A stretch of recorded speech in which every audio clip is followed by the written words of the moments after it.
Kita ke Sulawesi Barat, Saudara. Kepolisian Resort Polewali Mandar, Sulawesi Barat menggerebek sebuah gudang yang diduga dijadikan tempat penyimpanan rokok ilegal.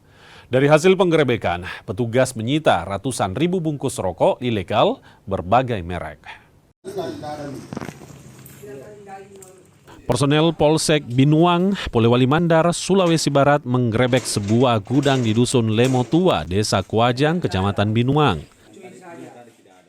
Penggerebekan dilakukan setelah gudang tersebut diduga jadi tempat penyimpanan rokok ilegal. Petugas pun menemukan ratusan dus rokok yang diduga ilegal. Total ada lebih dari 300 ribu bungkus rokok yang ditemukan di tempat ini.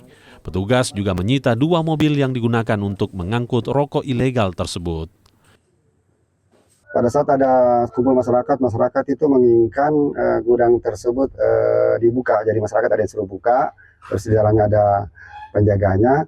Nah, setelah dibuka gudang, ternyata di dalam gudang tersebut ditemukan ada beberapa rokok berbagai merek yang diduga adalah rokok yang tidak sesuai dengan bea cukai.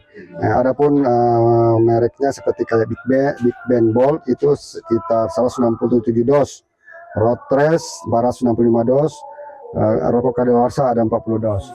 Bongkar muat saja begitu. Bongkar muat dari mana Pak barang ini? Kalau barangnya saya kurang tahu juga, tapi kan saya standby di sini saja. Standby di sini saja. Dalam 1 minggu itu ada operasi berapa kali kegiatan masuk rokok? Tidak tertentu. Biasanya yang masuk berapa banyak Pak? Kadang 1 atau 2 kontainer per minggu.